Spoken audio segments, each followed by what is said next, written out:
Bueno, muchísimas gracias a todas y todos por venir hoy. Yo soy Elisa Lieber, periodista, Débora Friedman, periodista también. Estamos muy emocionadas y nerviosas un poquito. Es nuestro primer evento público.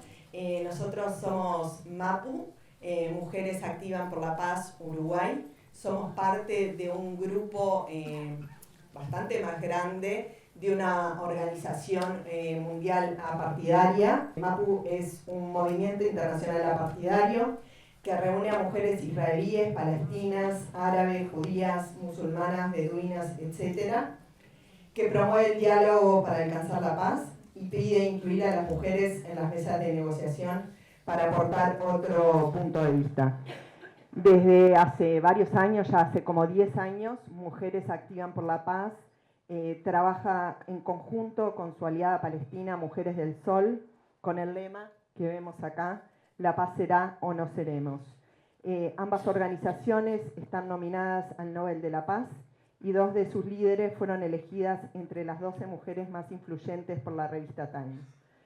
Bueno, en Mujeres Activan por la Paz, a nivel internacional y también acá en Uruguay, que estamos desde hace poquito, lo que apostamos es al diálogo, a poder visibilizar al otro, a encontrarnos, a intercambiar, a desarmarnos, a cuestionarnos.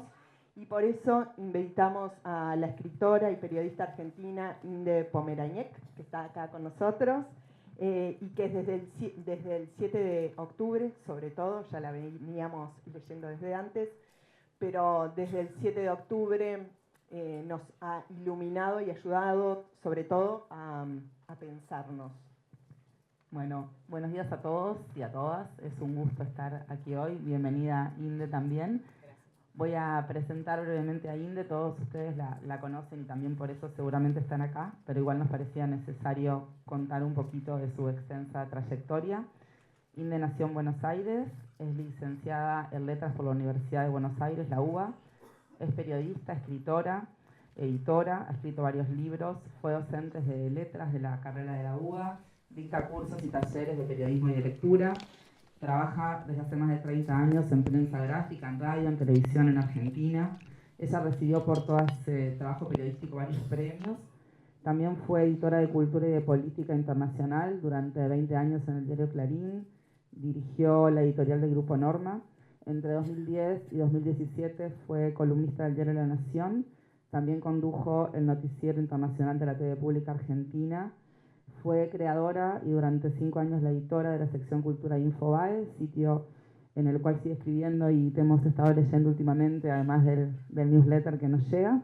Y en 2015 fue una de las organizadoras de Ni Una Menos, la jornada de movilización masiva del 3 de junio en contra de la violencia machista y los femicidios. Bueno, muchas gracias. Ante todo, gracias por la invitación y bueno, ni hablar, gracias porque hayan venido para acá un sábado a la mañana a escucharnos conversar sobre un tema tan duro, tan arduo y sobre el que tenemos más bien reflexiones, diría yo, ¿no? Más sí, que cuestiones más en concreto y definiciones en concreto, ¿no? Sí, nosotros tomamos muchos cuando se inscribieron, todos, había una sección que podían hacer preguntas, hicimos algunas preguntas nosotros, incorporamos algunas de sus preguntas, reflexiones, y acá hay un WhatsApp que pueden mandar preguntas que al final, cuando terminemos un poquito la conversación, vamos a tomarnos un tiempito para responder todas las que podamos. Y antes de empezar, así no demoramos mucho más, me gustaría citar una frase de la filósofa belga Isabel Stengers, que contaba que los cuáqueros, cada vez que empiezan todas sus discusiones, siempre piden silencio y luego dicen: hermanos, no olviden que pueden estar equivocados. Y desde ahí queremos partir en esta charla a cuestionarnos, a abrir la cabeza, a escuchar y a ver qué construimos. Seguramente no salgamos con soluciones, ojalá pudiésemos solucionar algo, pero por lo menos la idea es conversar, escucharnos. Bueno, ideas. Ideas, exacto, reflexiones, exactamente. Y queríamos empezar citando una cosa que tú escribiste hace tiempo, que decía, si nunca fue fácil ser judío, el presente es el reino de la incomodidad para los judíos que buscan justamente, a partir de lo que hablaba también Elisa, pensar con libertad y sin perder de vista también la sensibilidad por el sufrimiento del otro. ¿Cómo manejas tú esta incomodidad ahora? Me quedé pensando un poco en el tema de la incomodidad, porque efectivamente, además que es como una especie de frase, bueno, no es fácil ser judío, no, bueno, es una frase muy judía lo de no es fácil ser judío, la verdad, la escuchamos todos, tengamos la edad que tengamos, si nacimos en familias judías es algo que se sabe, y además la historia da elementos, ¿no?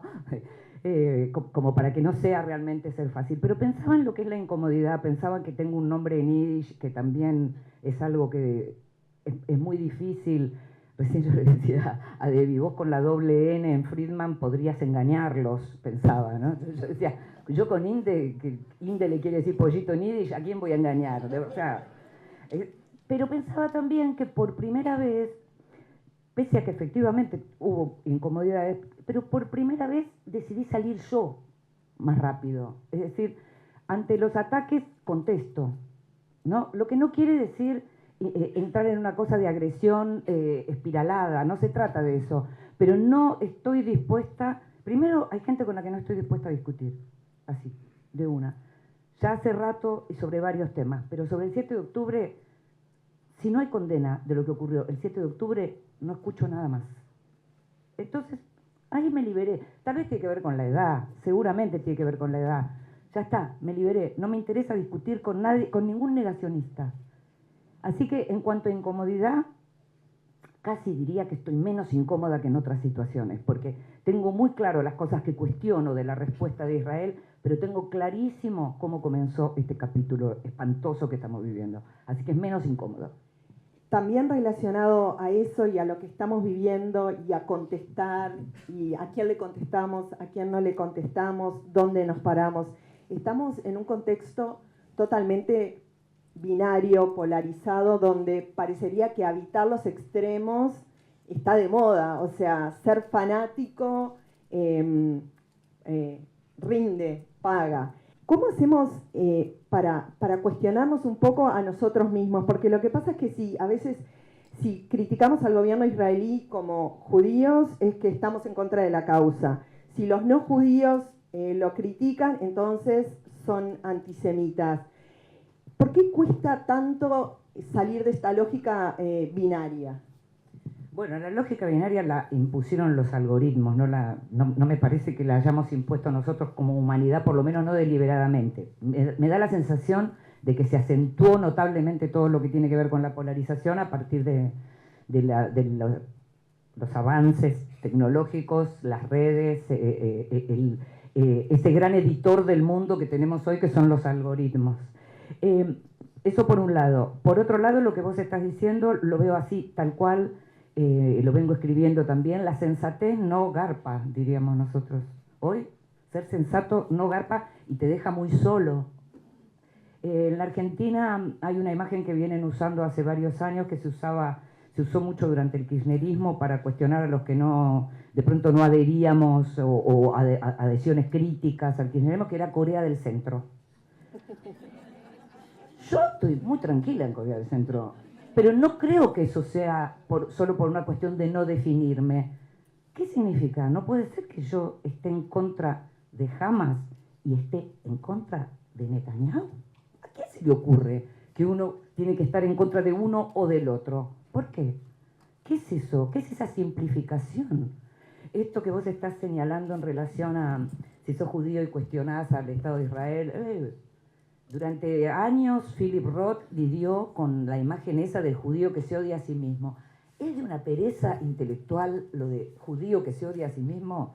Me parece que es además dejar de lado la larguísima tradición judía de cuestionarlo todo. O sea, ¿por qué? Porque es jefe de gobierno, porque es primer ministro, es intocable. Primero, es un político, es una figura pública, sus decisiones están a la vista de todo el mundo y pueden ser cuestionadas, son cuestionadas en Israel. Hoy no son mayoría, espero que en algún momento lo sean los que son mayoría. Así que a mí, como judía, cuestionar las decisiones del gobierno israelí me está absolutamente permitido, como a cualquiera. No es que quien cuestiona a Netanyahu ante mis ojos es antisemita. Yo no creo eso. Ahora, con la edad que yo tengo, rápidamente sé cuando alguien está cuestionando a Netanyahu y cuando alguien toma la crítica al gobierno israelí por antisemita. Eso es algo que lo tenemos, sabemos cómo es.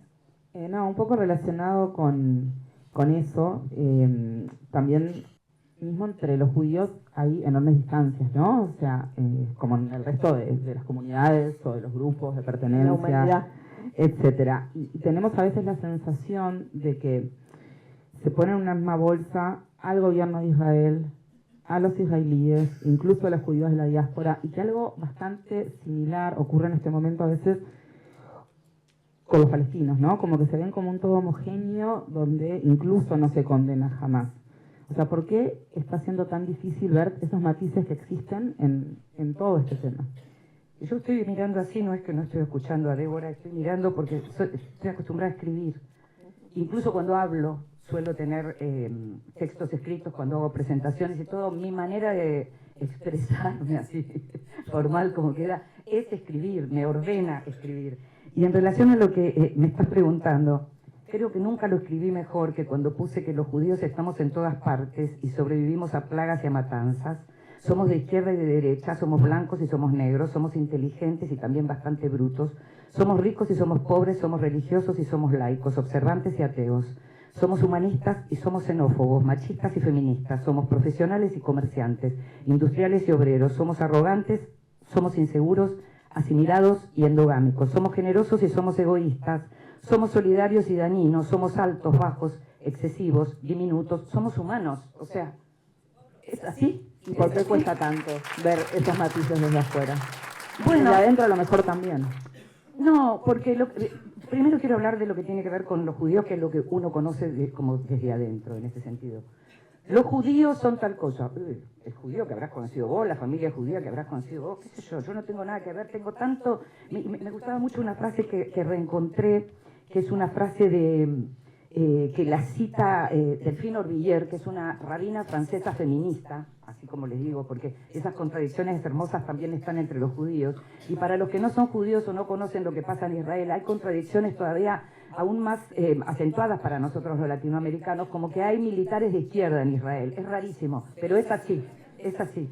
Entonces hay una frase que era algo así como... ¿Qué tengo en común con los judíos? Apenas tengo algo en común conmigo mismo, decía Kafka. Y esto lo cita Delphine Orvillier, que es esta rabina que les recomiendo, que tiene un libro sobre reflexiones sobre la cuestión antisemita, que es un libro muy bueno. Tiene otro que todavía me gusta más, que Vivir con nuestros muertos, que me gusta todavía más. Pero que me parece que es un nombre a tener en cuenta en relación a lo que tiene que ver con esto. ¿Cómo mostramos esto? ¿Cómo mostrarlo? Diciéndolo. Digamos, superando esa incomodidad, evitando eso que hicimos tantas veces de, no, mejor ni digo que soy judía y me corro y me voy de la conversación en estos días. Parecen mucho, pero fue ayer nomás que nos conocemos, estuvimos hablando mucho de eso, de cómo nos corremos para evitar la confrontación. Yo creo que la confrontación vale la pena cuando del otro lado encontramos a alguien que está dispuesto a esa conversación. Ahora, si yo voy a tener enfrente a alguien que dice, son ustedes o nosotros, no tengo nada que discutir. Si me encuentro con alguien que dice, somos nosotros o ellos, tampoco tengo nada que discutir. ¿Por qué, hablando de este conflicto y de lo que nos está pasando en los últimos meses, me parece mucho más allá de ser judíos, pero en general, ¿por qué, pregunta sencilla, por qué todo el mundo opina de este conflicto? O por lo menos muchísima más gente está opinando de este conflicto que de otros. Porque hay judíos. ¿Te podrías explayar un poquito más? Ojalá pudiera, hay gente que lo hace mejor que yo y que explica efectivamente, porque hay otros conflictos en donde... Porque el racismo contra los judíos no es lo mismo que el racismo, que otro tipo de racismo. Hay algunos expertos que explican que hay cierto racismo que en donde se condena a una parte de la población por algo de lo que carecen. A nosotros nos cuestionan por lo que carecemos, por lo que tenemos, por lo que sacamos al otro, porque nos asimilamos, porque no nos asimilamos, porque queremos ser presidente de un país siendo judíos, o porque vivimos en guetos. Por todo esto hay algo histórico que tiene que ver con el judío y que ahí sí me parece que es importante que salgamos a... Bueno, está bien, de pronto yo puedo tener mucho más que ver con un intelectual palestino que con un ministro supremacista de Netanyahu. De pronto me pongo a charlar con ese ministro supremacista, trato de cierro los ojos así y vamos a encontrar que tenemos familia en común, en el mismo shtetl, en Bielorrusia, qué sé yo. Puede pasar, por supuesto que puede pasar. Ahora, puestos a dialogar, seguramente yo no voy a tener mucho para hablar con esa persona. Cuando digo esto, lo que digo es que hay mucho que se desconoce en relación a la cuestión de qué somos los judíos, porque nosotros vivimos preguntándonos esto y vamos a estar toda la vida preguntándonos qué somos los judíos. ¿Qué es ser judío? ¿Cómo medís cuántos judíos hay en un país? ¿Porque los chicos van al club judío? ¿Porque van a un shule? Mis hijos se llaman Curia de apellido, los dos más chicos. Y ellos se reconocen judíos. O sea, ¿qué es ser judío? Todo esto es para explicar, porque para mucha gente, no digo en Argentina y en Uruguay, en donde por el modo de interacción con la comunidad y más allá de los problemas en general se sabe, pero hay muchísimos países en Latinoamérica, y me imagino que en el mundo, en donde creen realmente que ser judío es una religión. Yo no soy religiosa, nosotras no somos religiosas, podemos tener tradiciones, pero digo, no somos ortodoxas. Bueno, todo eso hay que explicarlo mucho, hay muchas diferencias. Ahora vos decías, cuando empezaste a esta respuesta, como que, bueno, nos cuestionan por esto, nos cuestionan por lo otro. Ahora, digamos, este nivel de cuestionamiento que se ve ahora, ¿vos pensás, digamos, que aumentó ahora y que ya estaba latente y esto lo deja ver o cómo ves? Quiero decirlo con mucho cuidado porque es un tipo de frase que puede ser muy mal interpretado. Yo quiero decir muy claramente que estoy completamente en desacuerdo con cualquiera que cuestione lo que pasó el 7 de octubre diciendo que la responsabilidad es de los judíos. O sea, empecemos por ahí. Hay responsabilidades en lo que ocurrió el 7 de octubre, por supuesto, en las autoridades de Israel, un país que fue fundado para proteger a los judíos y no para dejarlos a mano de una masacre. Eso desde ya. Pero yo no iría a... Bueno, y esto empezó antes, porque la Nakba... Bueno, paremos un poco y pensemos que hace casi un siglo los judíos fueron aniquilados. Entonces, revisemos un poco todo lo que tiene que ver con el... Porque, ¿cuál es la gran diferencia con que nos fuimos encontrando? Con que ahora la ultraderecha está de nuestro lado y la izquierda nos cuestiona. O sea, la gran diferencia que hoy tenemos tiene que ver con eso. Y eso tiene que ver con cambios increíbles que están ocurriendo en el mundo. No solo en Israel, están ocurriendo en el mundo. Hay algunos expertos que analizan que a partir de fines de los 70, con Begin como liderando el gobierno israelí, con el Papa Juan Pablo II liderando la Iglesia Católica y con la Revolución iraní, se dio en las tres grandes religiones, por lo menos las que conocemos nosotros, se dio una llegada de ultraconservadores muy importante. Después vimos otras cosas, intentamos ver alguna socialdemocracia todavía vigente y demás, pero esa llegada casi en simultáneo de eso fue modificando algunas cuestiones que las terminamos de ver ahora. Esto daría para mucho más hablar de lo que está pasando ahora con los nuevos modelos de liderazgo, con el populismo de derecha, del cual Bibi Netanyahu es uno de los grandes exponentes. Entonces, no me acuerdo dónde estábamos, Devine, ¿decir? Estábamos en si vos pensás, en realidad que había si ahora está peor. Latente Sí. Y esto lo despertó, o sea, en realidad siempre estuvo. No, por supuesto que está latente, por eso te contesté cuando me preguntaste cuando me preguntaron por qué el tema Medio Oriente, básicamente israelíes y palestinos, es un tema que convoca tanto mientras la gente no habla sobre Sudán y tampoco habló sobre la guerra en Siria, digamos. Y es porque hay judíos, efectivamente, pero porque hay judíos en todos lados. Porque hay judíos en todos lados. Porque hay judíos en las universidades, en donde estamos viendo lo que está pasando, porque hay judíos en el mundo del espectáculo, en el mundo de la comunicación, porque nos asimilamos, porque reconocemos una identidad, pero al mismo tiempo podemos convivir, porque estamos en todos lados, y porque ese odio existe por lo que mencionaba antes, por lo que tenemos, lo que no tenemos, lo que podemos llegar a sacar. Hay algo ahí que es algo que no se termina de romper, pero si además pasamos de ser el David en las guerras del 67, digamos, teníamos a Dayan como líder, a tener ahora a Netanyahu, que la duplica, la triplica, la cuatriplica, como si matando 10.000, 20.000 o 30.000 palestinos recuperáramos las 1.200 vidas que se fueron el 7 de octubre y todos los chicos israelíes que se van muriendo día por día, me empiezo a enfurecer. Claro, bueno, se hace un poco complicado y entonces es lógico que empiecen a aparecer como nuevas iras en contra de Israel, los sionistas, el sionismo como insulto, que yo escribí sobre eso por primera vez en el 2008. En el 2008 yo sorpresivamente escribí, había habido también una guerra mucho más chica, con menos muertos por supuesto, pero que el mundo también estaba mirando ahí en el 2008, y yo escribí con sorpresa con esto del sionismo como insulto, que hoy parece que se hubiera recontranaturalizado. Sí, es la famosa frase, no soy antisemita, soy antisionista, ¿no? Bueno, algunos pueden ser, pero yo prefiero que digan soy anti-Netanyahu, soy anti-gobierno de Israel, soy anti-políticas del gobierno israelí, soy anti-políticas guerreras del gobierno israelí. O sea, tenemos un montón de cosas en común, porque yo también estoy en contra de todo eso. Yo también estoy en contra de la guerra. Ahora, cuando vienen y te hacen lo que te hicieron el 7 de octubre, ¿cómo le decís a una nación que no tiene derecho a defenderse? Es una trampa, es complicadísimo. Yo dije que no íbamos a tener certidumbres acá, que solamente íbamos a estar hablando de ideas y reflexiones para ver cómo recuperar alguna forma del diálogo, que es lo que hacen las chicas y que es lo que hace el movimiento que representan las chicas, que tiene su contraparte palestina. Si no se habla, no se llega a nada. ¿Por qué estamos hablando mucho de la parte judía y de los ataques que recibimos? ¿Por qué nos cuesta tanto? No me quiero poner en ese lugar porque milito desde otro lugar, pero ¿por qué nos cuesta tanto visibilizar el dolor de los otros también, ¿no?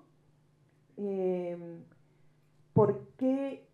Obviamente todos entendemos, me parece la mayoría de los que estamos acá, lo que pasó el 7 de octubre, pero ¿por qué nos cuesta tanto aceptar que del otro lado también homogeneizar de alguna forma a la población palestina? Bueno, vos escribiste una columna que tiene que ver con una especie de competencia en el dolor, ¿no? Hay como una competencia en el dolor y hay además en este mundo binario lo que hay es un reforzamiento de lo identitario por encima de lo universal. Los que somos grandes crecimos en un tiempo en donde la izquierda tenía como valores universales y hoy es más importante si sos negro que si sos humano, si sos judío que si sos humano, si sos palestino que si sos humano. Entonces es como si cada uno se refugiara en aquella identidad primaria, me parece. Me parece que tiene que ver básicamente con eso. En lo personal, así como decidí que no discuto con negacionistas y como decidí no ponerme más incómoda y en lo posible, en todo caso, que se incomode el otro cuando no tenga argumentos para sostener todo esto, me parece que si hay algo prioritario es lo que tiene que ver con el humanismo, porque eso también es algo con lo que yo me formé y es algo que no quiero perder. Yo no quiero dejar de sentir como un ser humano. Entonces, para mí, por supuesto, cada chico que muere en el ejército israelí puede ser el hijo de una de mis primas, o sea, por supuesto. Está mal eso en mi familia, o sea, ¿cómo no voy a sentir eso? Ahora, cuando yo escucho gente de la colectividad que dice que esas imágenes en donde aparecen madres desgarradas con los chicos palestinos muertos en sus brazos es porque ellos muestran eso mientras nosotros no lo mostramos, no, es mi vieja con el cuadro de honor con los judíos, no, no es así, no es así. No somos mejores, nada, somos iguales. Somos iguales o diferentes, como cada una de las personas. Es eso. Lo que hay que intentar es, me parece a mí, no perder de vista lo que tiene que ver con el humanismo, con la empatía, con esas madres, con esas mujeres. Somos feministas. ¡Ey! Somos feministas. ¡Ey! Feministas. A las israelíes las violaron, las mataron, las destruyeron. Bueno, un poco a eso iba ahora la pregunta que te quería hacer, un poco de, bueno, tú fuiste una de las fundadoras del Ni Una Menos, lo decíamos hoy, pasó todo esto, ¿cómo te estás parando ahora como mujer judía feminista? Yo voy a las marchas del 8 de marzo porque a mí me corresponde ir. Voy a las del 25 de noviembre porque me corresponde ir. Voy a las del 3 de junio, que es el aniversario de Ni Una Menos, porque me corresponde ir, porque soy mujer, porque yo nunca dije que era feminista, pero soy feminista. Mis hijos me hicieron feminista como Cristina Kirchner. Digo, mis hijos fueron feministas antes que yo. O por lo menos lo que pasaba era que una entendía que el ser feminista, como se llama, sin marco teórico, te bajaba puntos. Porque eso también, estamos todo el tiempo, a ver, ¿qué es más mujer? ¿Qué vale más? ¿Vale más una vida trans, una vida de una lesbiana? ¿Vale más una vida de una mujer obrera que tiene 3 hijos? Valen todo lo mismo. O sea, me parece que si tenemos eso como horizonte, nos ubicamos en un lugar que nos permite sentirnos más cómodas, y no por Corea del Centro, por una cuestión de humanidad.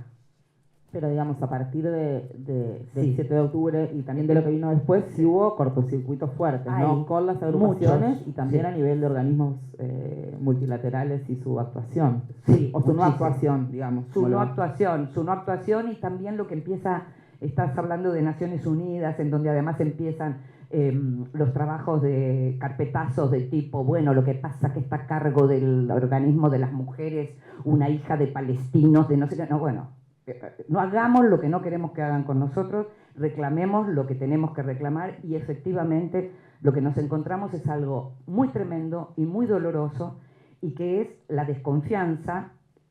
No diría la ceguera, creo que es peor la desconfianza, y es escuchar de personas que uno nunca hubiera imaginado la necesidad de pruebas para convalidar que las mujeres israelíes fueron violadas el 7 de octubre, cuando los perpetradores lo primero que hicieron fue mostrar lo que estaban haciendo.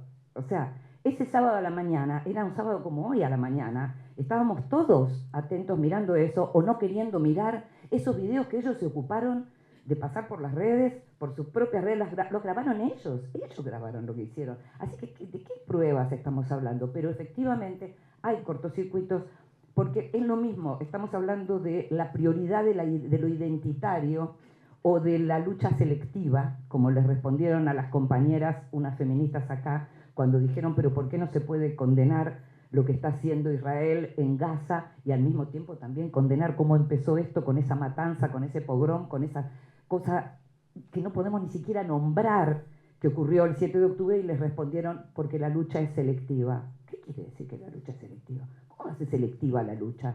¿Qué vamos a estar diciendo? Defiendo a uno de mis hijos, al otro no lo defiendo. A las mujeres, si estamos defendiendo a las mujeres, defendemos a todas las mujeres. Si estamos defendiendo la integridad de las mujeres, si estamos hablando en contra de la violencia contra las mujeres, quiere decir que las mujeres israelíes merecen la violencia porque tienen un gobierno guerrero. ¿De qué estamos hablando? Bueno, esa la voy a pelear, pero a muerte, a muerte.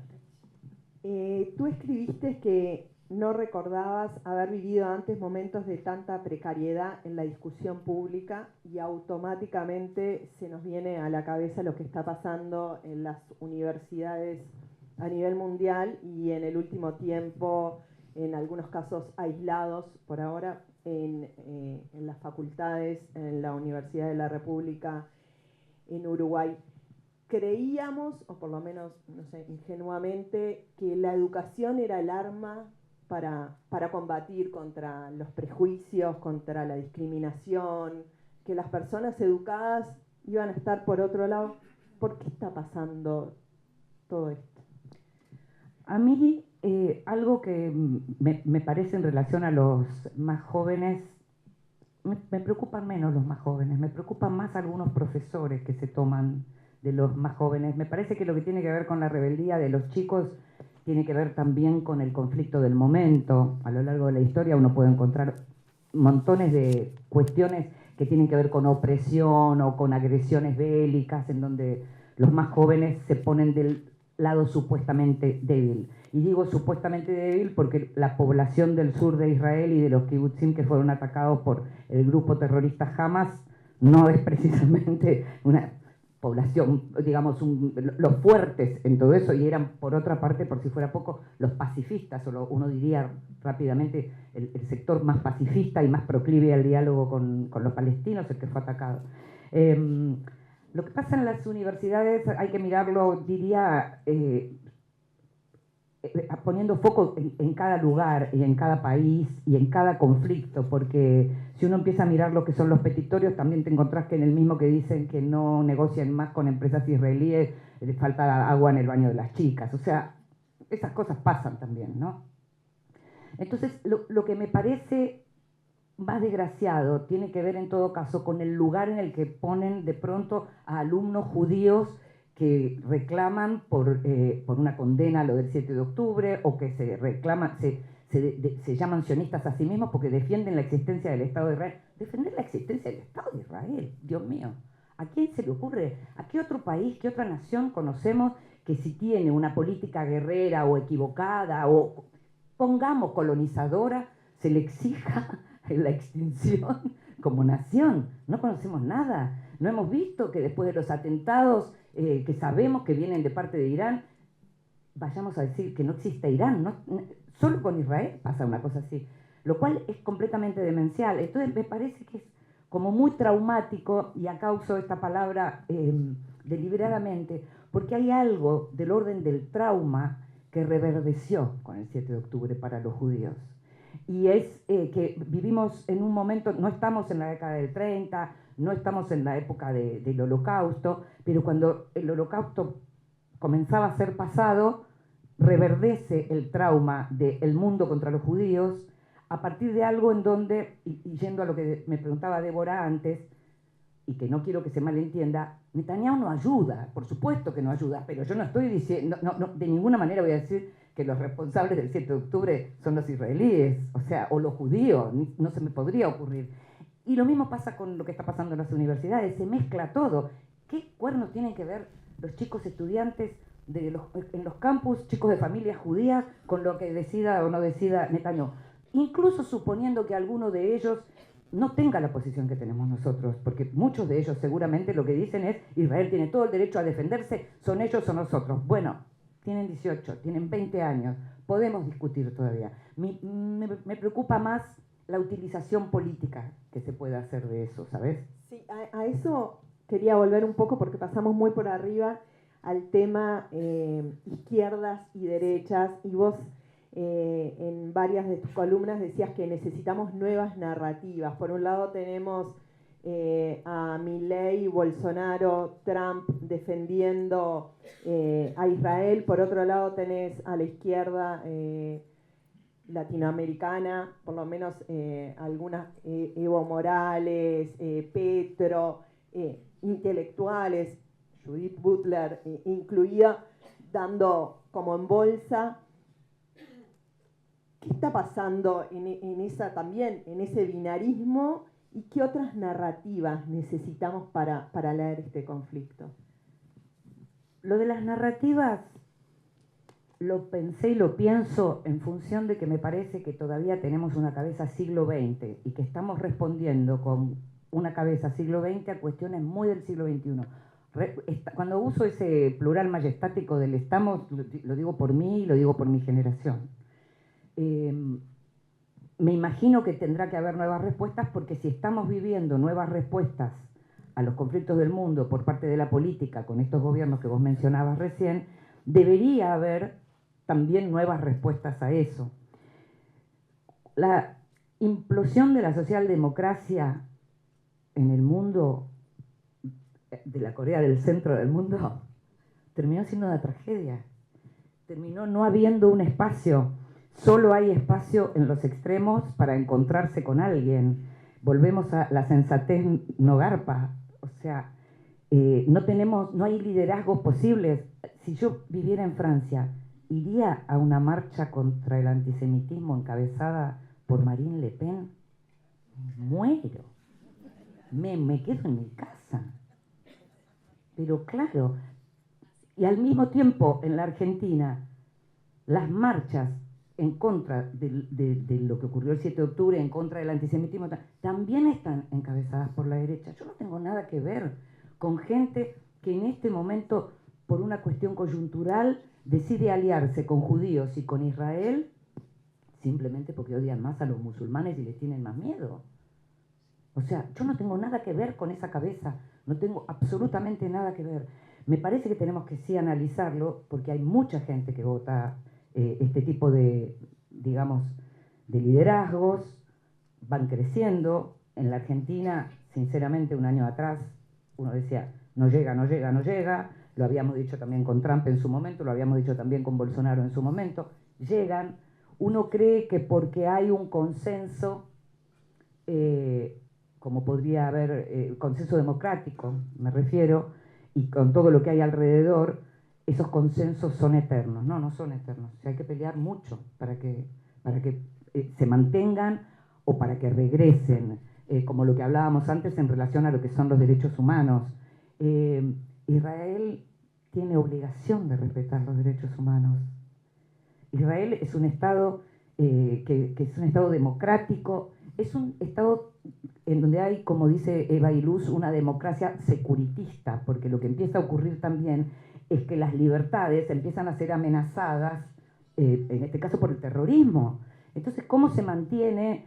El 7 de octubre en ese sentido tiene un paralelo importante con lo que fue el 11 de septiembre del 2001 para Estados Unidos, ¿no? No estoy diciendo con esto que Estados Unidos antes del 2001 haya sido una maravilla de respeto de los derechos humanos, pero la salvajada en materia de derechos humanos que hicieron después no se había visto, la habíamos visto en los golpes nuestros y demás, pero no habíamos visto que se exhibiera del modo que se exhibió. Porque bueno, está el terrorismo. ¿Cómo se lidia con el terrorismo?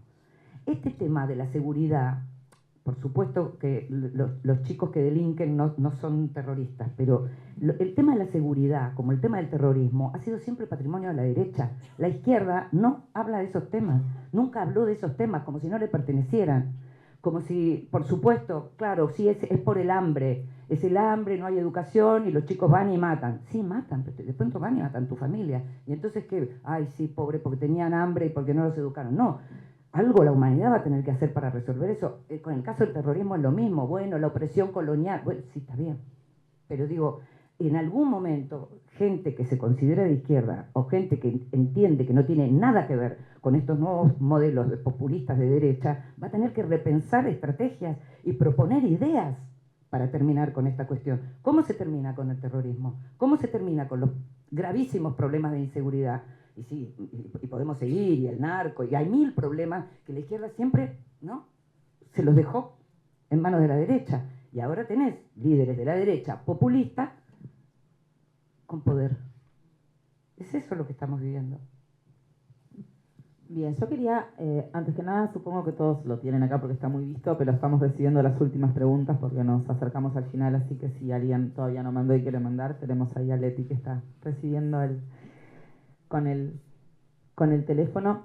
Yo quería volver un poco... Espera, que no hay conexión, alguna gente no tiene conexión, hay un wifi, yo no me acuerdo la clave. Taquilla es el... Taquilla punto. Taquilla es en la red y la clave es taquilla con T mayúscula .707. ¿Se escuchó? Taquilla, el password es taquilla con T mayúscula .707. Gracias. Un poco queríamos retomar el tema del antisemitismo que lo vimos al principio. Vos fuiste como muy clara en decir, bueno, ya hay determinada gente con la que no converso. A mí igual me gustaría que profundizaras un poco con los que sí decidís conversar. O sea, es bastante claro desde dónde lo haces, pero ¿qué tipo de argumentos usás? ¿Cómo te parece que nos puedes ayudar a pensarnos y a pararnos mejor? Bueno, a mí me gusta... Yo soy lectora, básicamente, ¿no?, en la vida. O sea, si me tuviera que... Cuando me decían si sos judía, argentina, femenina... No, lectora. Empecemos por ahí. De modo que me gusta pensar en algunos nombres, tratar de tener como una especie de guía de lectura para momentos de desesperación como este, donde pararnos, ¿no? Y entonces pienso en un tipo como Yuval Harari, ¿no?, que ha sido bestseller, el israelí, por todo el mundo y demás. Y él está parado en un lugar muy claro en relación a sionismo no es una mala palabra, Netanyahu no está haciendo las cosas bien, lo del 7 de octubre fue terrorismo, con Hamas no se puede dialogar. Bernie Sanders dijo, con Hamas no se puede dialogar. Entonces, Harari es una persona a la que leo permanentemente cada vez que publica algo y que dijo también algo que en esto yo sé que es... que puede dar lugar a discusión, pero si uno mira a lo largo de la historia, creo que tiene razón, y es, si uno solo se empecina en buscar la justicia, la guerra puede convertirse en algo eterno. Primero la paz por encima de la justicia. Y yo sé que estoy diciendo algo y que él está diciendo algo que es muy discutible cuando te mataron en tu casa. Pero primero la paz, que también creo entender una de las ideas fundamentales que guía el movimiento en el que están las chicas, me parece interesante y yo lo sigo en ese sentido. Entonces sigo a Yuval Harari, sigo a una reina absoluta que es además la que liquidó intelectualmente a Judith Butler de una manera maravillosa, que es Eva Iluz, la franco-israelí, que es una especialista en temas que tienen que ver con los sentimientos en cuestión del amor entre los humanos, pero también el daño que pueden hacer determinados sentimientos y cómo pueden socavar la democracia, que ese es el último libro de ella, que es buenísimo. Así que a Eva Iluz también la leo en todos lados donde puedo. Me gustan las novelas de Ishai Sarid, que es un israelí, que me gusta muchísimo, y que sus novelas son anteriores al 7 de octubre, pero que pueden servir para entender un montón de cosas, sobre todo cómo fue cambiando también la mentalidad social israelí, que derivó que un país que se fundó, que una nación que se fundó, más allá de para proteger a todos los judíos, se fundó como con un modelo casi de socialismo nórdico, con los kibutzim y demás, fue derivando en esta sociedad que hace 20 años no se saca de encima de Netanyahu, ¿no? Y entonces Sarid es muy interesante, es hijo de Yossi Sarid, que era un periodista y un político del Meretz. Me parece que es muy interesante como lectura cuando queremos buscar ficción, pero que esté dentro del tema y que nos muestre un poco, escribe sobre personajes que están en las fuerzas de seguridad israelí. Entonces me parece que puede ser así como muy interesante. Les dije antes Delphine Orvilliers que yo que no soy religiosa, sin embargo es mi rabina favorita, me gusta cómo piensa, me gusta dónde se para, me gusta mucho la gente que cuando uno cree que va a estar en un lugar, está de pronto en otro con argumentos, y entonces te sorprende con cosas increíbles. Nunca pensé que podía tener tanto que ver con una religiosa. Todo eso es lo que me forma, lo que me hace intercambiarnos las lecturas, leerla, por ejemplo, Elisa. Me parece que hay que intentar leer al otro que uno considera que está cerca para sentir que se guía. Pero también, y todos ya a esta altura tuvimos amigos de los que nos separamos por diferencias irreconciliables, ya no hablemos de parejas, ¿no? Pero amigos, ¿no? Con diferencias irreconciliables. Y a veces hay personas, escritores, ensayistas, que son gurúes en determinado momento de nuestra vida y que en cierto momento hay que decirle, chao. Ya está. O sea, para mí no hay ninguna persona que no condene lo que ocurrió el 7 de octubre que merezca media palabra. Me queda poco tiempo en la vida para estar discutiendo con gente con la que no comparto un mínimo valor como ese. Pero así que eso, las lecturas, básicamente. Bueno, nosotros somos parte de Mujeres Activan por la Paz y esta pregunta es media traicionera, pero que nos ha pasado mucho en estos tiempos, que nos dicen, ustedes son unas naif, ¿no? No pueden seguir hablando de paz en este contexto de hostilidad. De un lado está el Hamas, del otro lado está el gobierno de Netanyahu. ¿Es naif seguir hablando de paz o creer en que la paz es posible? El día que yo no crea que la paz es posible, me retiro, no hablo más, no existiría, no tendría sentido, me parece, dirigirse al otro, tratar de analizar las cosas, tratar de pensar en una salida. Tengo hijos, acabo de tener una nieta, no se me ocurre imaginar dejarles un mundo en donde la paz no sea posible. Se pone difícil, se pone muy difícil. De un lado el integrismo terrorista, del otro lado el supremacismo, el nacionalismo israelí, por supuesto que se pone difícil. Ahora, a lo largo del tiempo, uno ha visto, así como decía, privilegiar la paz por sobre la justicia, que puede sonar muy difícil, también complejo. En este caso, es imaginar que puedan sentarse a una mesa de diálogo como están intentando ahora, sin que haya realmente gente de afuera, de otro, no solo Qatar, digamos, no solo Egipto, no. Yo creo que está llegando el momento en que tiene que haber, y no los organismos internacionales que están realmente muy cuestionados. O sea, cuando yo digo que se cayeron todos los consensos, se cayeron todos, hay que empezar todo de nuevo.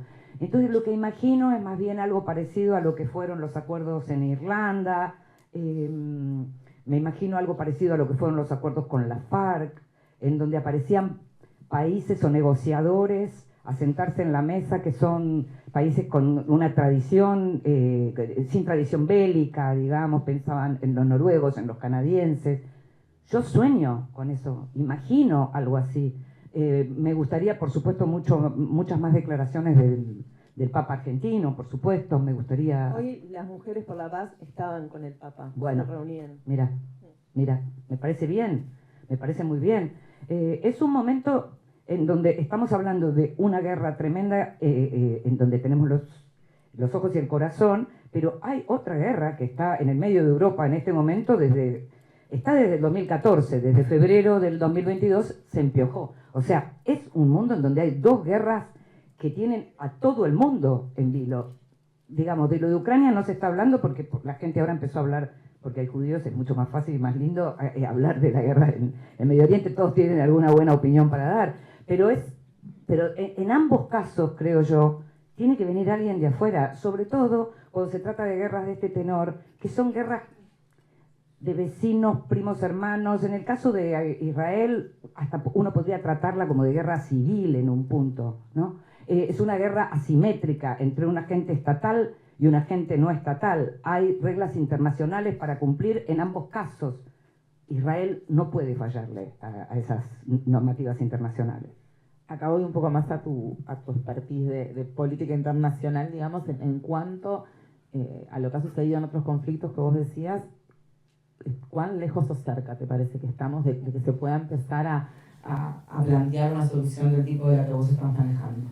Bueno, acá también voy a decir algo que es difícil, y es que hay un líder político en Israel que está poniendo en juego su propia supervivencia política en este conflicto.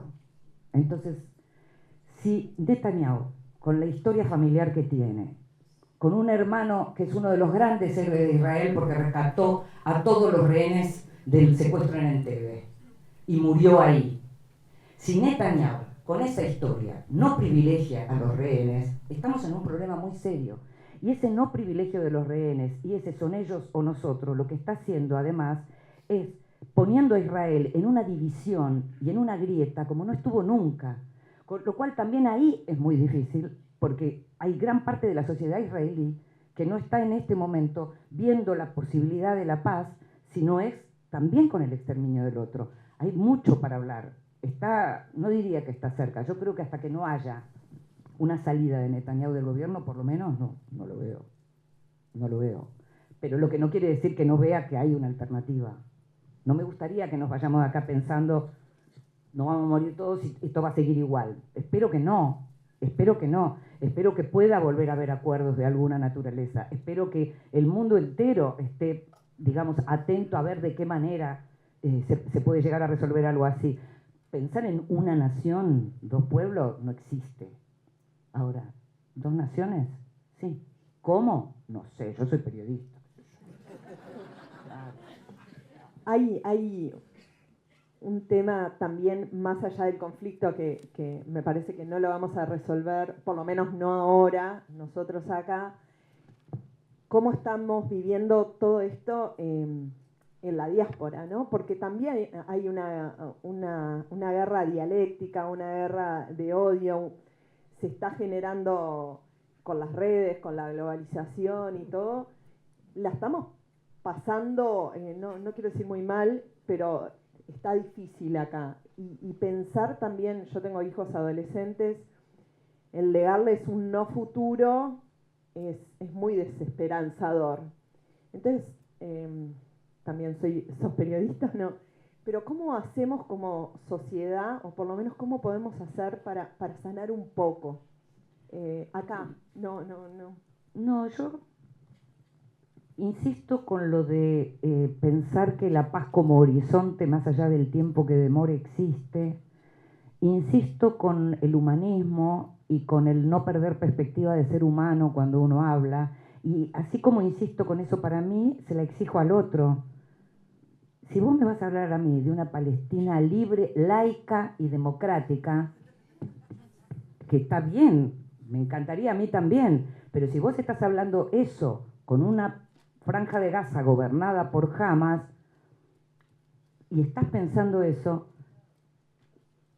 y sos un ser humano, volví a mirar las imágenes que esos militantes de Hamas que perpetraron la masacre del 7 de octubre le repartieron a todo el mundo. No te tapes los ojos para ver también eso. Discutamos todo.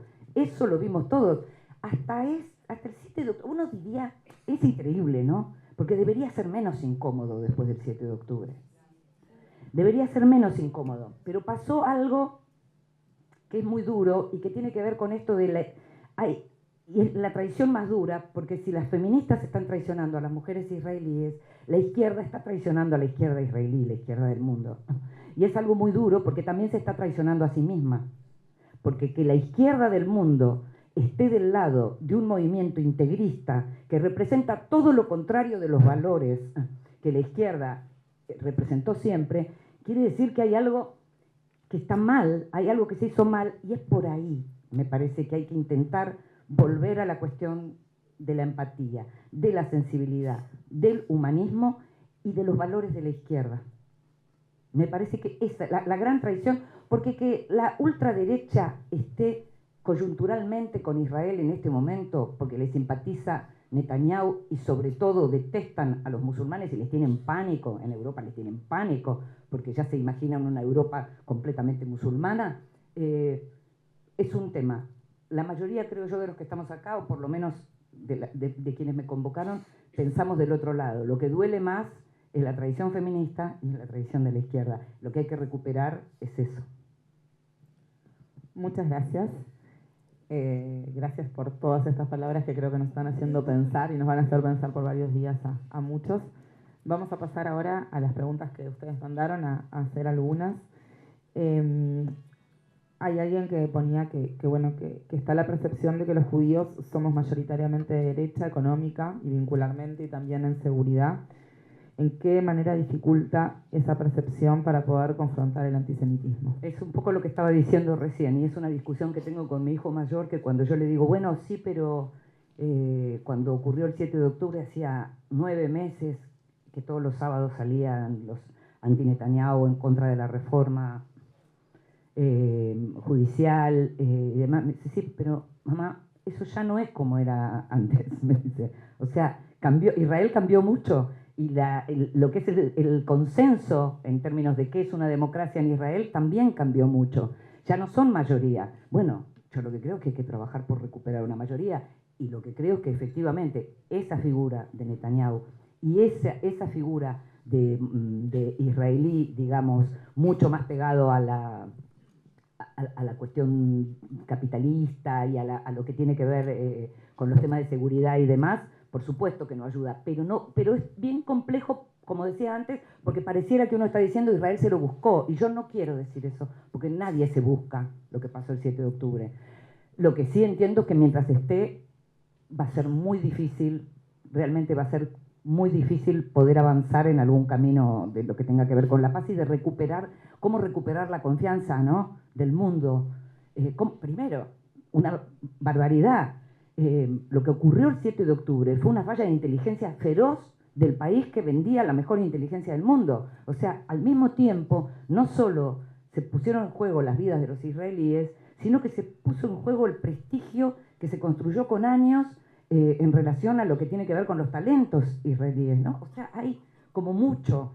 Y recuperar esa confianza. David Grossman, que es otro de los que hay que también leer cada vez que escriba, que por si fuera poco perdió un hijo en una de las guerras del Líbano, hablaba de Israel está al borde del abismo. Es muy trágico pensarlo así. Lo que hay que intentar es que no se caiga en el abismo de todas las maneras posibles. ¿Tiene sentido, hay una discusión ahora de que Israel exista? yo es otra de las cosas que no pongo en duda de ninguna manera. O sea, cualquiera que a mí me viene y me plantea, es un error la existencia del Estado de Israel, chau, me fui para mi casa. O sea, no existe esa discusión por lo que mencionábamos antes en relación a, no se pone en cuestión ninguna otra nación. ¿Qué significa esto? Es la misma población que en la Segunda Guerra fue aniquilada o casi aniquilada. ¿De qué estamos hablando? Fue la misma población por la que efectivamente ya no... ¿Qué vamos a seguir discutiendo de el mundo le permitió? Porque sí, el mundo le permitió, por supuesto. ¿Qué otra población había sufrido lo que sufrieron los judíos en ese momento? Por supuesto. También podemos hablar, por supuesto, podemos hablar de Inglaterra, Francia, en Oriente Medio, lo que hicieron con las tierras. Podemos discutir un montón de cosas. Cuando viene alguien y dice que los judíos están en Israel y que le quitaron la tierra a los palestinos, de la coyuntura puede ser. De la historia, hay gente que cree que los judíos no tienen nada que ver con esa tierra. Esa es la narrativa que hay que reponer. Pero no, vaya y estudie, señor. ¿Cómo no tiene nada que ver? ¿De qué estamos hablando? Es una locura. Es lo mismo que aquellos que ignoran que al mismo tiempo que ocurría la tragedia de la Nakba, que fue, por supuesto, una tragedia, la gente que se tuvo que ir en el 48, los judíos eran echados de todos los países árabes en los que vivían alrededor. O sea, nada, hay que estudiar. Claro. Acá hay alguien que quería que vos profundizaras un poco con cuál es la visión de una construcción de paz en Israel. Hace varias preguntas, en una misma yo te las hago como para que veas por dónde. Son dos estados, eso es real, es un estado secular que incluye a todas las etnias y minorías que viven en ese territorio. ¿Qué tenés para decir de la ocupación en ese sentido? ¿Cómo se crea la paz? ¿Cuál es una tesis? Mi próximo libro, no. Pero bueno, no, igual me parecía bueno hacerla como para que son todas las preguntas que están. Tomaras alguna muchas, parte como para que te gustara. A ver, a mí me incomoda muchísimo estar cuando me ponen en el lugar del colonizador. Me incomoda muchísimo. Es una figura no solo antipática, es una figura desgraciada, es una figura en la que realmente no quiero... No me interesa estar ahí y siempre voy a estar del lado del oprimido. Siempre voy a estar del lado... a ver, porque el pensamiento de izquierda también tiene que ver con eso, ¿no? Cuando hablo de la empatía y de mirar quién está en el lugar del débil, pero por eso mismo la tragedia del 7 de octubre debería, en ese sentido, haber hecho mucho más evidente qué significa ser víctima. Estamos en un momento en donde las identidades están por delante de todo lo que tiene que ver con lo universal y hay un campeonato de quién fue más víctima en la vida y en la historia. No terminamos más. ¿Cuándo se termina todo eso? ¿Cuándo nos ponemos en este presente a ver, hey, lo que pasó el 7 de octubre fue espantoso y dio comienzo a la cacería, a la nueva cacería que no se termina? Por supuesto. En cuanto a la ocupación, estoy en contra de las colonias, de que Israel avance, estoy en contra del extremismo israelí. Muchachos, el extremismo israelí mató a Rabin, por supuesto que estoy en contra. O sea, es como, hay algo que tiene que ver con esta discusión en donde pareciera, es como con el tuit, ¿viste? Pones una cosa y te dicen, pero no pusiste, bueno, voy a ponerlo en otro, qué sé yo. Es muy difícil en un solo tuit o en una sola, no, en esta... Es muy difícil que en esta única conversación respondamos a todos los temas. Lo que sí pienso es que Netanyahu se las rebuscó para encontrar lo peor de cada casa en este último gobierno, y es lo que estamos viendo. Gente que abre la boca, que forma parte del gobierno y abre la boca y uno dice, no, justamente eso es lo que no tenías que decir. Creo que está esto de que esté en juego su propia supervivencia política, me parece además espeluznante porque... lo que mencionaba antes, estamos viendo un nuevo Israel. Cuando les hablaba de este nuevo trauma, lo que estamos viendo es un nuevo Israel en donde muchas de estas cosas que nos estamos preguntando acá seguramente van a estar cambiando en este mismo momento. ¿Qué va a pasar con los chicos que sobrevivan en Gaza? ¿Qué va a pasar con los chicos que vivieron y están viviendo el trauma de Israel hoy? ¿Cómo trabajamos para que ellos quieran sentarse a conversar o para que vuelvan a ser vecinos como eran en algún momento cuando en el sur de Israel los chicos de los kibutzim israelíes cruzaban y los chicos palestinos cruzaban? ¿Cómo hacemos eso? ¿Eso es naif o eso es humano, pretender algo humano? ¿No? Ya vamos cerrando. ¿Qué crees que pueden hacer las personas judías, y agrego acá no judías, agregué yo, para contribuir positivamente a cambiar la polarización de este conflicto? En primer lugar, pretender supremacía, son ellos o nosotros, es lo que no va. No fue nunca eso. Tiene que haber lugar para todos en la vida.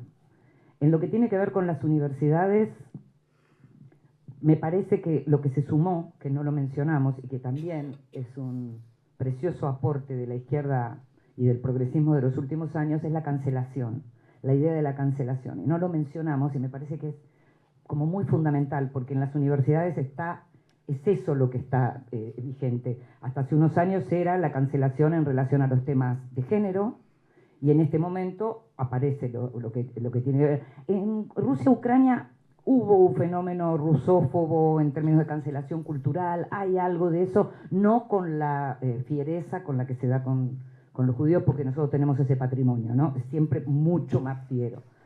Me parece que hay que hablar, me parece que tiene que haber microevento. El microevento puede ser a veces la charla con una sola persona. Si esa persona, por ejemplo, es docente, ni te cuento. Imaginar que uno pueda conversar, hacerle ver cosas que el otro no había visto a una persona que a su vez tiene influencia, de pronto como docente o porque tiene cuentas en las redes que son muy leídas, o porque son periodistas. Hay muchos colegas que escriben sobre lo que no saben, que informan sobre lo que no saben, que informan, escriben y analizan sobre temas que desconocen y sobre los que tienen una opinión sin haber pisado terreno, sin conocer antecedentes. De pronto conversar con esas personas es importante. No estoy hablando de una cosa, o sí, medio misionera en ese sentido, ¿no? Hay una pregunta que llegó que yo creo que se puede enganchar con esto, que es algo que probablemente surja en esas micro conversaciones, como está surgiendo más grande también.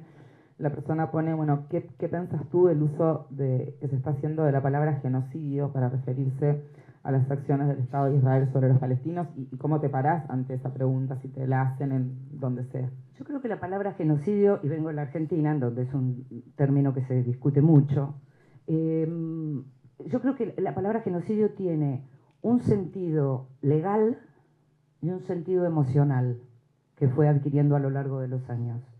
Hay un sentido legal en donde se habla de genocidio a partir de un número. Y hay un sentido emocional en donde se habla de genocidio a partir de esta cuestión también identitaria, tanto en términos de comunidad como ideológica, ¿no?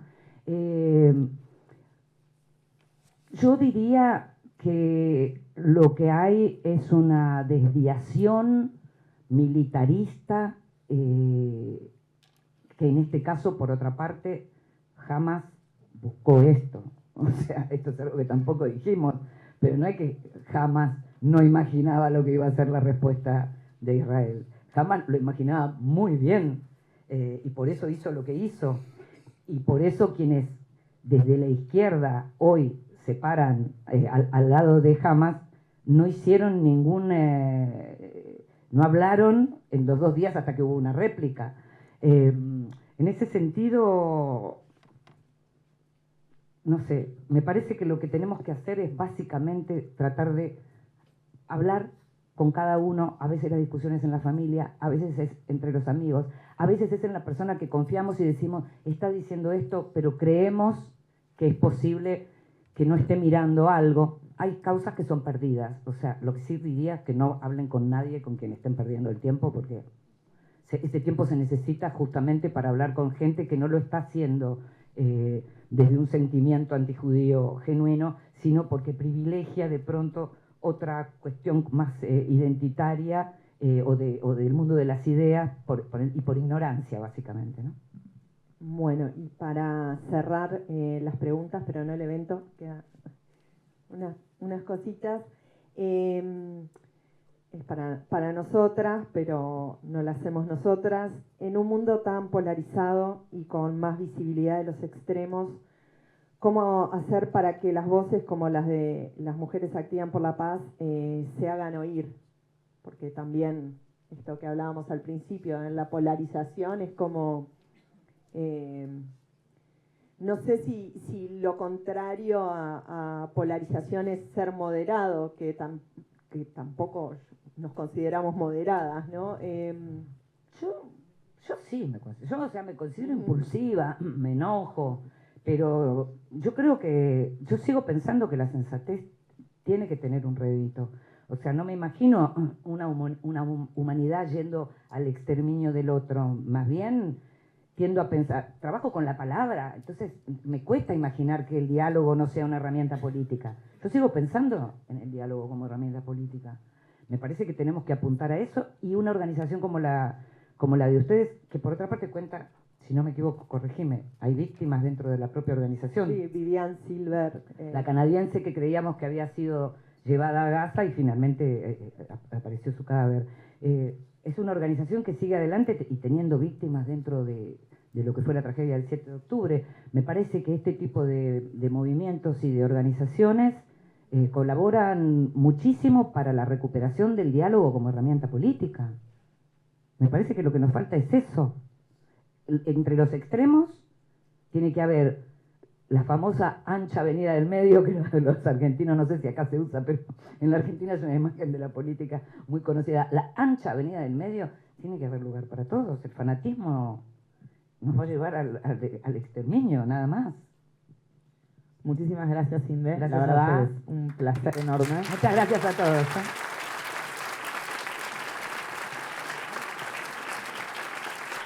No se vayan. No se vayan. Les queremos agradecer desde Mujeres Activan por la Paz Uruguay a todos y a todas las que están acá por venir. Gracias de vuelta, Inde, por cruzar el charco, por conversar con nosotras, por todas las columnas que nos ayudan a pensarlos. La verdad es que hace unos meses soñamos con traer a Inde. Le escribimos para ver si podía, dijo que sí enseguida, armamos una comisión, juntamos los fondos, colaboraron un montón de gente. Muchas gracias a todos los que colaboraron. Hicimos una vaquita para...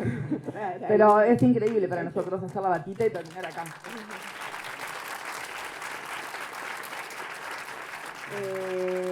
Gracias Sí, a... tampoco trajeron a Lali Espósito, ¿vale? No, Bueno, es lo que dio. Gracias al Cine Live por prestarnos la sala, a Maya, que está por ahí, por el hospedaje, a Sofía Sarlo, que está sacando fotos, a Natalie González por el registro en video. Acá en el escenario estamos Debbie y yo, pero hay otras, me emociono, 8 mujeres que trabajamos mucho y nos pusimos mucho el hombro en estos meses. Y agradecerles a ellas, sobre todo por ser sostén, a Leti, Andre, Clau, Dani, Elian, Esther, Meital y Pau. Y ojalá que sea la primera de muchas actividades, les vamos a estar contando. Nosotros estamos teniendo muchas reuniones personales con diferentes agrupaciones, con personas, tratando de escuchar también lo que le pasa a los demás. También para lograr un poco convivir en paz acá y que nuestros hijos y nuestro futuro pueda tener un futuro mejor acá en Uruguay, que es a lo que llegamos. Y queremos, antes de cerrar, ahora en un ratito les vamos a pasar un videito bien cortito, pero queremos invitarlas a todos y a todas a firmar el llamado de las madres, que es una iniciativa de Mujeres Activan por la Paz y Mujeres Bajo el Sol, que está en su web, pueden entrar y buscarla, está en la portada y dice: estamos unidas en el deseo humano de un futuro de paz, libertad, igualdad, derechos y seguridad para nuestras hijas e hijos y las próximas generaciones. Les pedimos que se queden un segundito, vamos a bajar del escenario así se ve bien el video.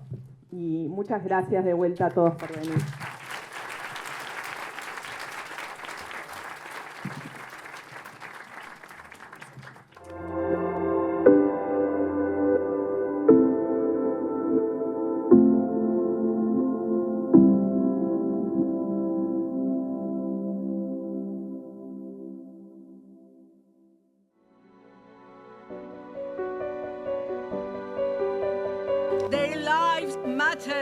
not because they are Palestinians or Israeli. Their life matter because they are all children. We spent every second night in bomb shelters. Thousands died. But that is not where we are in Northern Ireland now. 6 months ago, we celebrated 25 years of the peace process known as the Good Friday Agreement. We don't want to lose more children to this conflict. אסור לשכוח שסכסוכים גדולים ומרים בעולם נפתרו, וזה יכול לקרות גם כאן. نحن لا نريد غير حياة كريمة لأبنائنا سليمة وصحية نراهم يعيشون بلا خوف عليهم إن ضحكوا أو بكوا. We hear that you say no to violence and conflict and yes to peace. البلد وهمها الوحيد المحافظة على أولادها. نحن هنا كلنا أمهات. النور الذي ينبثق بفضل إصرار الأمهات الإسرائيليات والفلسطينيات من الجانبين. קריאת האימהות שלנו, הזעקה המשותפת, חייבת להתחזק ולהתרחב.